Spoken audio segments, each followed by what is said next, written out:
भगवान श्रीमन नारायण बैठे हैं ना ऊपर, कल आके बैठे, क्यों आए वो, उन्हें क्यों आने की जरूरत पड़ी?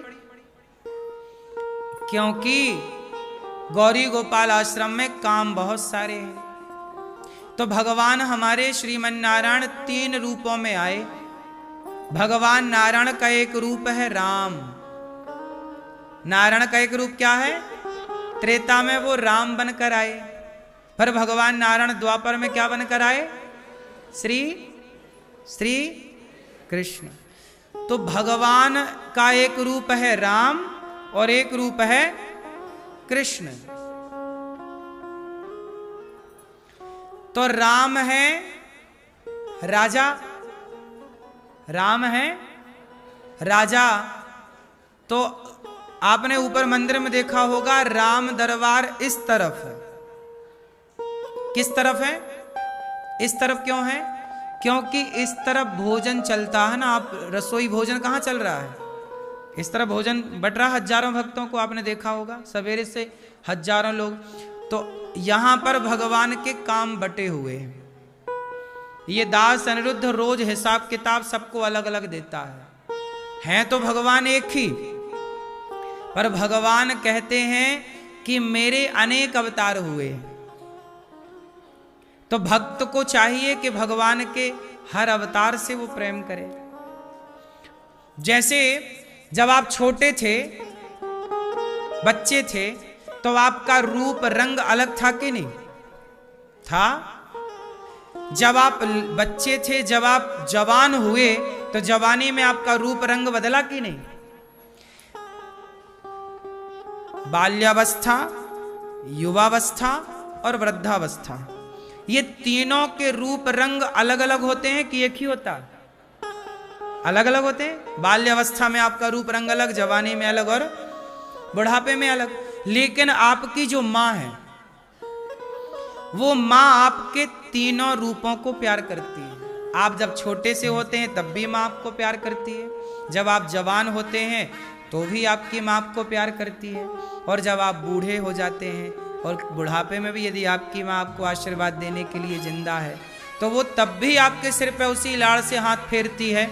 भले तुम्हारी दाढ़ी मूंछें पक गई, भले तुम भी बड़े बड़े बच्चों के बाप बन गए, पर तुम्हारी माँ है तो वो तुम्हें अपने पुत्र की तरह ही वो सिर पे हाथ फेरेगी। तो लाड़ वही होगा जो दूध पीते समय तुम्हारे से लाड़ लड़ाती थी जब तुम बच्चे थे। क्यों जी? माँ के प्यार में कोई अंतर है?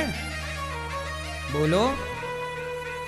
उसी तरह जैसे माँ को बच्चे का हर रूप पसंद है, चाहे मेरा बेटा बच्चा हो, जवान हो या बूढ़ा हो, जैसे माँ को बच्चे की हर अवस्था, बाल्यावस्था, युवावस्था, वृद्धावस्था, तीनों से प्यार है, इसी तरह हमारे भगवान श्रीमन नारायण के 24 रूप हैं, जिन्हें आप 24 अवतार कहते हैं। हम सनातनियों को इन 24 अवतारों से प्यार करना चाहिए।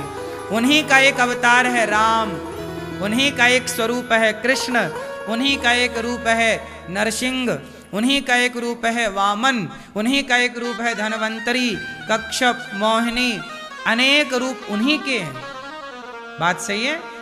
तो हम सनातनियों को, कई लोग कहते नहीं मैं तो राम का पुजारी हूं, मैं कृष्ण की पूजा कैसे करूं? अरे पागल, राम और कृष्ण और नारायण और हरि और विष्णु में कोई अंतर है क्या? नाम ही बदले हैं। क्या बदले हैं?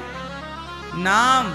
इसलिए यहां भगवान श्री सीतारामचंद्र भगवान बैठे हैं, तो यहां जो रसोई चलती है, हजारों लाखों भक्त जो यहां प्रसाद पाते हैं, वो सारी व्यवस्था भगवान श्री सीतारामचंद्र भगवान देखते हैं। इस तरफ वो बैठे हैं, तो रसोई का काम कौन देखता है?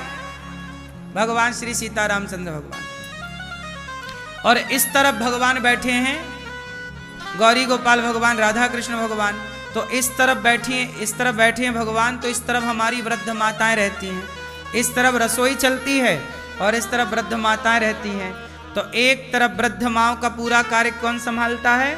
भगवान श्री कृष्ण।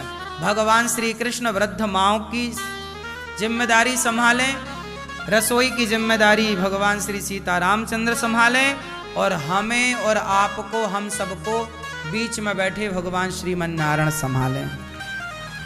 हम सबको कौन संभाल रहे हैं? भगवान श्रीमन।